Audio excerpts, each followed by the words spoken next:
Beta, in this video, we'll discuss about the micturition. Micturition क्या है? Micturition the process of releasing urine.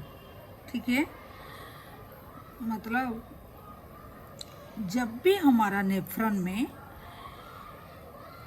हम filtrate करते हैं तो वो अल्टीमेटली यूरिन जाके कहाँ कैरी आउट होता है, यूरिन कहाँ जाके रहता है, स्टोर होता है, कहाँ कलेक्ट होता है? यूरिन ब्लैडर में कलेक्ट होता है। तो एनसीईआरटी जो लिखा है, urine form by the nephron, urine form कहाँ होता है? नेफ्रॉन में फॉर्म होता है। ये देखिए, ये नेफ्रॉन है, हमारा एक स्ट्रक्चर है। तो यहाँ ब्लड आकर फिल्टर्ड होके जो फिल्ट्रेट हो जा रहा है वही तो यूरिन में कन्वर्ट हो रहा है कि नहीं? तो वही बात लिखा हुआ है, urine is form by the nephron is ultimately carried to the urinary bladder. वो यूरिनरी ब्लैडर को ही जा रहा है, where it is store till the voluntary signal is given by the central nervous system. वो कब तक स्टोर रहता है? जब तक हमारा सेंट्रल नर्वस सिस्टम सीएनएस हमको सिग्नल नहीं देता है कि भाई यूरिन अभी पास करने का टाइम आ गया, तुम यूरिन पास करो। तो वो कौन देता है? हमारा सीएनएस, जो सेंट्रल नर्वस सिस्टम देता है, ब्रेन से सिग्नल आता है। This signal is initiated by the stretching of the urinary bladder. Bladder का अंदर में हमारा जो स्मूथ मसल है तो वो स्ट्रेच होता है, ठीक है। तो जब भी वो यूरिन हमारा फिल हो जाता है और फुल हो जाता है ब्लैडर, तो हमारा उसमें जो स्मूथ मसल है वो स्ट्रेच होता है। वो स्ट्रेच होने के वजह से क्या होता है? स्ट्रेच रिसेप्टर होता है वही ब्लैडर में, वो वॉल ऑफ द ब्लैडर में प्रेजेंट होता है स्ट्रेच रिसेप्टर। वो क्या करता है? स्ट्रेच रिसेप्टर जब भी हमारा, देखिए एक मिनट, सपोज ये ब्लैडर है, ठीक है, ये हमारा यूरिनरी ब्लैडर है। यहाँ देखिए, ये ब्लैडर है। तो ब्लैडर एंड ये हमारा यूरेथ्रा है, ठीक है। ब्लैडर का अंदर में मसल होता है, ठीक है, मसल होता है। तो मसल का अंदर में भी हमारा क्या रिसेप्टर सब प्रेजेंट होते हैं,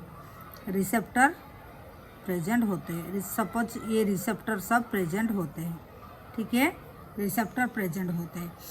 तो जब भी हमारा ब्लैडर में यूरिन फुल हो जाता है, मसल स्ट्रेच होता है, वो रिसेप्टर को पता चल जाता है। रिसेप्टर क्या करता है? वही मैसेज को सीएनएस को, सेंट्रल नर्वस सिस्टम को भेजता है। सीएनएस क्या करता है? CNS pass on the motor message. वो सीएनएस भी क्या करता है? अभी ये जो सिग्नल है, सपोज ये सीएनएस का पास चला गया। सीएनएस क्या करेगा? थ्रू मोटर ये क्या करेगा? इनको मैसेज फिर भेजेगा, ठीक है। मैसेज गया रिसेप्टर का थ्रू, मैसेज गया सीएनएस को, सीएनएस से भी थ्रू मोटर मैसेज भेजेगा। क्या भेजेगा? क्या करने के लिए भेजेगा? वो ये मसल को कंट्रैक्ट करने के लिए, ठीक है। मसल को कंट्रैक्ट करेगा, तब जाके यूरिन आएगा, बाहर आएगा। फिर यहाँ पर हमारा स्फिंक्टर होता है, ठीक है, यूरेथ्रा का यहाँ स्फिंक्टर होता है, तो स्फिंक्टर को ओपन करेगा, ठीक है। तो ये क्या होगा? ये कंट्रैक्ट होगा, और स्फिंक्टर क्या होगा? स्फिंक्टर जो है ये क्या होगा? ये रिलैक्स होगा, तब जाके यूरिन आएगा बाहर को। ये रिलैक्स होने से स्फिंक्टर जो ओपन होगा, जो डोर ओपन होगा, तब जाके यूरिन आएगा। तो यूरिन पास करने के लिए हमको यूरिनरी जो मसल है उसको कंट्रैक्ट करना चाहिए, उसको कंट्रैक्ट करेगा एंड इसको ओपन करेगा, ठीक है, यूरेथ्रा स्फिंक्टर को ओपन करेगा, ठीक है। वही बात एनसीईआरटी कैसे लिखे हैं? देखेंगे। देखिए, टू इनिशिएट मतलब जो किससे, हमारा मोटर से जो मैसेज भेजेगा सीएनएस, तो स्मूथ मसल को भेजेगा, तो स्मूथ मसल क्या करेगा, कंट्रैक्ट हो जाएगा। किसका, ब्लैडर का जो स्मूथ मसल है वो कंट्रैक्ट हो जाएगा। And simultaneously at the same time relax of the urethral sphincter, जो बात बोले urethral sphincter at that time क्या होगा, रिलैक्स हो जाएगा, causing the release of urine, तब भी जाके यूरिन पास हो जाएगा। ठीक है, the process of release urine is called the micturition, जो प्रोसेस से यूरिन, ये जो प्रोसेस से हो रहा है हम उसको मिक्चुरेशन, मतलब जो टर्म है उसको हम मिक्चुरेशन बोलेंगे। ठीक है, the process of release urine is called the micturition. ठीक है, and the urinal mechanism, sorry, and the neural mechanism causing is called the micturition reflex मतलब मार्च जैसे चलता है, ये इसको बोलेगा वो उसको बोलेगा, वो एक साइकिल जो चलता है जैसे, उसको रिफ्लेक्स बोलेंगे। ठीक है, मतलब हमको अर्ज लगेगा, हमको लगेगा हाँ ठीक है ये सूटेबल प्लेस है, हम तब जाके यूरिन पास करते हैं, फिर हमारा सीएनएस से जो मैसेज आता है इसी को मिक्चुरेशन रिफ्लेक्स बोलते हैं। एंड एडल्ट ह्यूमन एक्सक्रीट करता है, कितना यूरिन पास करता है, एवरेज जो है 1 से लेकर 1.5 लीटर यूरिन पर डे वो पास करता है। ठीक है, the urine form is light yellow colour watery fluid which is slightly acidic, उसका पीएच कितना है, 6.0 पीएच होता है, इसको आपको याद रखना है। और कैरेक्टरिस्टिक क्या है उसका,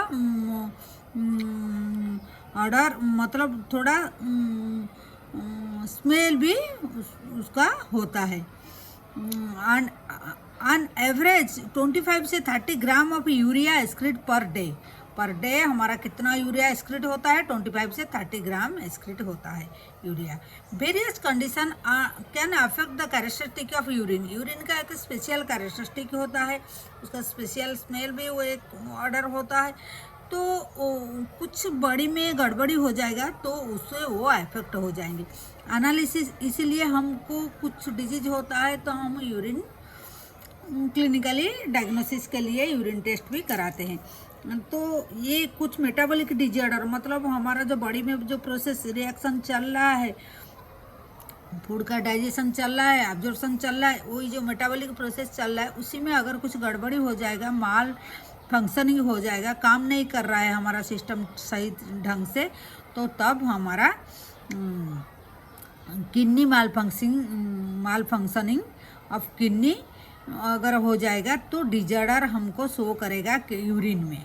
ठीक है, for example presence of glucose रहेगा तो ग्लाइसूरिया हम बोलेंगे, कीटोन बॉडी अगर ज़्यादा रहेगा तो हम यूरिन में रहेगा, तो प्रेजेंस ऑफ ग्लूकोज रहेगा तो ग्लाइसूरिया, एंड कीटोन बॉडी रहेगा तो कीटोनरिया इन यूरिन में जब रहता है, ये उसका जो टर्म है आपको याद रखना है। और इंडिकेटिव ऑफ डायबिटीज मेलेटस, ये अगर प्रेजेंस रहेगा ग्लूकोज और कीटोन बॉडी तो ये इंडिकेशन कर रहा है डायबिटीज मेलेटस का। ठीक है, फिर आगे क्या देखता है, role of other organ in excretion में अदर किसका भी रोल होता है किडनी को छोड़ के, other than kidney lungs liver and skin also elimination excretory waste में भी हेल्प करता है। जैसे लंग्स रिमूव करता है large amount of carbon dioxide तो वो रिमूव करता है, जैसे अप्रोक्सीमेटली 200 ml पर मिनट को करता है, and also significant quantity of water भी पर डे वो रिलीज करता है। लीवर क्या करता है, लार्ज ग्लैंड जो होता है, हम पढ़े हैं liver is the largest gland in the body, जो सीक्रेट करता है बाइल कंटेनिंग सब्सटेंस जो like bilirubin, biliverdin, cholesterol, degrade sterol hormone, ये सबको वो बिलिरुबिन, बिलिवर्डिन, कोलेस्ट्रॉल ये सबको वो एक्सक्रीट करता है, जो सीक्रेट करता है बाइल कंटेनिंग सब्सटेंस को सीक्रेट करता है, एंड विटामिन एंड कुछ ड्रग्स जो है उसको भी जो हार्मफुल है उसको भी निकालता है। Most of this substance ultimately pass out along with the digestive waste, digestive waste के साथ में ये भी निकल आता है। स्वेट एंड सेबासियस ग्लैंड जो है स्किन में होता है, can eliminate certain substance through their secretion, through secretion वो भी कुछ कुछ रोल प्ले करते हैं एलिमिनेशन के लिए जो वेस्ट प्रोडक्ट को। Sweat produce by the sweat gland से स्वेट प्रोडक्ट प्रोड्यूस होता है, इज ए वाटरली फ्लूइड कंटेनिंग जो सोडियम क्लोराइड कंटेन करता है। कन sweat small amount of urea lactic acid भी एक्सक्रीट करता है। Through the primary function of sweat is facilitate A cooling effect on the body surface, body surface को cool रखने के लिए स्वेट भी एक इम्पोर्टेंट रोल प्ले करता है। It also help in the removal of some amount of waste mention है, कुछ कुछ ये जैसे सोडियम क्लोराइड हो गया, यूरिया हो गया, लैक्टिक एसिड, उसको भी स्मॉल अमाउंट में वो निकालते हैं। Sebaceous gland eliminate certain substance like sterols, hydrocarbons, wax through the sebum। ये भी sebaceous gland से भी ये सब थोड़ा बहुत निकलता है। This secretion provide protective oily covering to the skin। Due no small amount of nitrogenous waste could be eliminated through the saliva too। ये हो गया। फिर देखते हैं डिजार्डर ऑफ एक्सक्रीटरी सिस्टम, क्योंकि और थोड़ा सा है इसमें वीडियो में हम कवर कर लेंगे। डिजार्डर ऑफ एक्सक्रीटरी सिस्टम, देखिए फिजियोलॉजी जितना भी चैप्टर है सब चैप्टर का एंड में डिजार्डर देता है वही सिस्टम का, वो क्वेश्चन उसी से ही आता है, ठीक है, ये ध्यान रखना है आपको। Malfunctioning of kidney can lead to the accumulation of urea in the blood. Kidney अगर सही ढंग से काम नहीं करेगा तो यूरिया ब्लड में कलेक्ट हो जाएगा, यूरिया ब्लड में दिखाई देगा। दिस कंडीशन को यूरोमिया बोलते हैं, उसको क्या बोलते हैं, यूरोमिया बोलते हैं, ठीक है। Which is highly harmful, urea अगर ब्लड में रहेगा हाईली हार्मफुल होगा। May lead to kidney failure, वो अगर ज़्यादा टाइम तक रहेगा किडनी फेलुअर भी होगा। In such kidney failure show करेगा। In such patient urea can remove by the process of haemodialysis. तो हमको क्या करना चाहिए, थ्रू हीमोडायलिसिस हम उसको निकालना मतलब यूरिया को रिमूव करना चाहिए बॉडी से और ब्लड से। तो ब्लड क्या करेंगे हम, blood drain from the convenient artery से, हम रेडियल आर्टरी से, कन्वीनिएंट आर्टरी रेडियल आर्टरी से ब्लड को पंप आउट करते हैं, डायलिसिस यूनिट को भेज देते हैं। After adding anticoagulant heparin add करके हम ब्लड को एक डायलिसिस यूनिट को भेज देंगे, ठीक है। जैसे हम यहाँ एक शर्ट में बोल देते हैं, देखिए हम ऐसे मतलब हमारा रेडियल आर्टरी से हम यहाँ कट करके ब्लड ले आया, ठीक है, ये रेडियल आर्टरी से हम ब्लड ले आए, ब्लड ले आके यहाँ थोड़ा क्या एंटीकोआगुलेंट हेपारिन ऐड कर दिया, हेपारिन उसको ऐड सॉरी ये हमारा सपोज ये हैंड है हमारा, ये हैंड है, ये रेडियल आर्टरी है, ये रेडियल आर्टरी से हम ब्लड को ले आया, ब्लड लेके यहाँ हेपारिन उसमें ऐड कर दिया हेपारिन। फिर क्या किए हम वही ब्लड को एक यूनिट में डाल दिए, ठीक है, ये एक यूनिट है, ये ऐसे यूनिट है जिसमें हम ब्लड को ऐसे डाल दिए। सपोज यहाँ ब्लड हम डाल दिए, ठीक है, ब्लड ये यूनिट में आएगा, ठीक है। तो डायलिसिस यूनिट को हम डाल दिए, ठीक है, डायलिसिस यूनिट आठ द एंटीकोआगुलेंट हेपारिन डाल के लाए हैं क्योंकि क्लॉट नहीं होगा। Unit is contain coil cellophane tube, ये जो है ये सेलोफान ट्यूब है, ठीक है, cellophane tube surrounded by a fluid. उसका बाहर में हम क्या करेंगे, कुछ फ्लूइड डाल देंगे, क्या डालेंगे, कुछ फ्लूइड, हम ऐसे फ्लूइड डाल दिए, ठीक है। जो फ्लूइड क्या है, ये जो फ्लूइड है ये डायलिसिस फ्लूइड, ये फ्लूइड को क्या बोलते हैं, इसको हम डायलिसिस फ्लूइड बोलते हैं, ठीक है। जो having dialysis fluid having the same composition as plasma, ये जैसे सेम लाइक प्लाज्मा, ये प्लाज्मा जैसे होगा एक्सेप्ट नाइट्रोजनस वेस्ट। ये जो फ्लूइड हम डाले हैं, ये जो फ्लूइड है, ये फ्लूइड क्या करता है, ये जो फ्लूइड डाले हैं ये इसमें ये सेम एज प्लाज्मा जैसे रहेगा।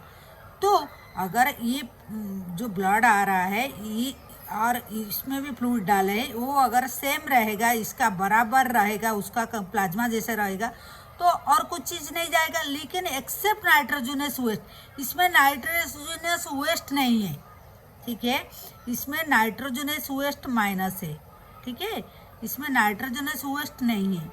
तो क्या होगा, नाइट्रोजनस वेस्ट इससे बाहर को आएगा, ठीक है, नाइट्रोजनस वेस्ट जो है इससे निकल के फ्लूइड का अंदर में आएगा। हम तो वही चाहते हैं, जो नाइट्रोजनस वेस्ट ब्लड में है उसको निकाल के ये फ्लूइड में बाहर निकाल देंगे, क्योंकि यहाँ तो ऑब्जर्वेशन करने के कोई मतलब सिस्टम नहीं है। तो क्या करेंगे, आ रहा है समझ में, ब्लड इसमें आया तो ब्लड से ऑब्जर्वेशन क्या कैसे कराएंगे, नाइट्रोजनस वेस्ट, हमारा किडनी तो काम नहीं कर रहा है, तो हम क्या करेंगे, ऐसे एक लिक्विड डाल देंगे उसका चारों तरफ, जिसको डायलिसिस फ्लूइड बोलते हैं। तो उसमें हम नाइट्रोजनस वेस्ट को कमी करा के ही लाए वो फ्लूइड में, तो उसमें नाइट्रोजनस वेस्ट नहीं है। तो फ्लूइड का और हमारा जो सल्यूट का क्या मतलब रूल क्या है, तो जिसमें नहीं है सल्यूट उस तरफ भागेगा। तो जो नाइट्रोजनस वेस्ट है इसमें, तो इसमें ज़्यादा कंसेंट्रेशन है ब्लड में, तो और ये फ्लूइड में नाइट्रोजनस वेस्ट नहीं है, तो ये फ्लूइड का तरफ नाइट्रोजनस वेस्ट भागेगा, ठीक है, ये वही बात लिखा है। The porous of cellophane membrane of the tube क्या करता है, अलाउ करता है the passage of molecule based on the concentration gradient. तो कंसेंट्रेशन जो फ्लूइड में तो कम है, नाइट्रोजनस वेस्ट का नहीं है, तो वो ब्लड से वो जहाँ पर कम कंसेंट्रेशन है उसी तरफ वो फ्लूइड का तरफ भागेगा।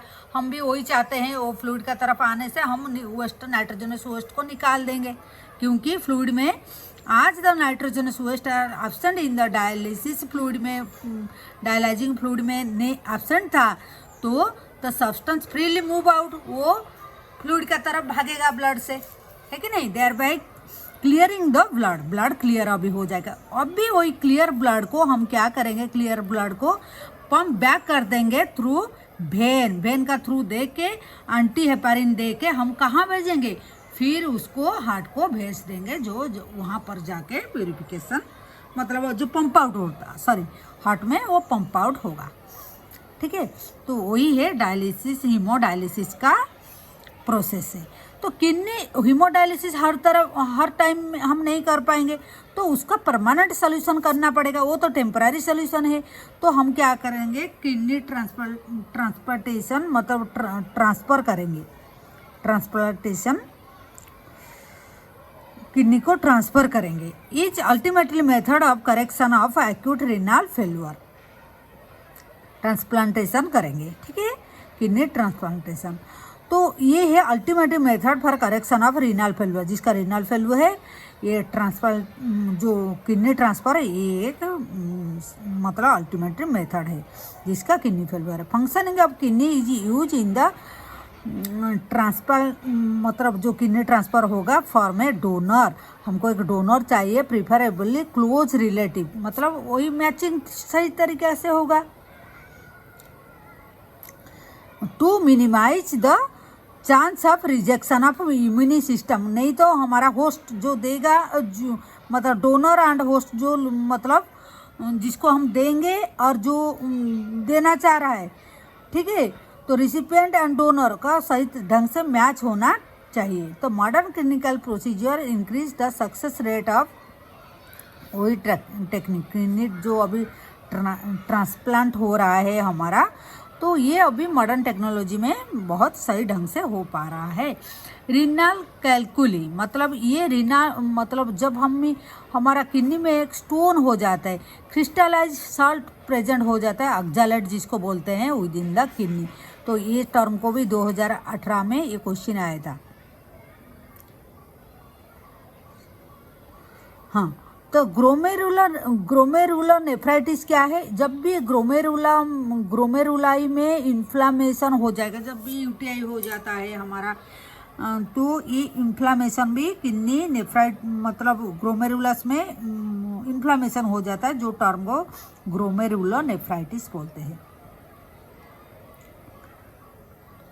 तो ये जो रीनल फेल्यूर में जैसे किडनी ट्रांसप्लांट कैसे होता है हम ये भी पढ़ लिए। एंड हीमोडायलिसिस प्रोसेस क्या है हम भी देख लिए, कैसे ब्लड आता है एंड नाइट्रोजन वेस्ट को हम डायलिसिस फ्लूइड का थ्रू कंसेंट्रेशन का मतलब ग्रेडियंट करके कैसे हम निकाल लिए ये भी हम बोल दिए। और उसके आगे में हम क्या देखें, जैसे किडनी को छोड़ के और लीवर एंड स्वेट ग्लैंड कैसे एंड थ्रू स्वेट हम कैसे एंड लंग्स भी कैसे हमारा एक्सक्रीटरी करने में मतलब क्या मतलब कुछ वेस्ट को एक्सक्रीट करने में कैसे हेल्प करते हैं वो भी देख लिए। एंड व्हाट इज मिक्सचुरेशन, मिक्सचुरेशन कैसे होता है एंड वो कैसे प्रोसेस है ये भी हम डिस्कशन कर लिए। तो ये था आज का वीडियो हो। Do subscribe our channel, like and share the video. Thank you for watching.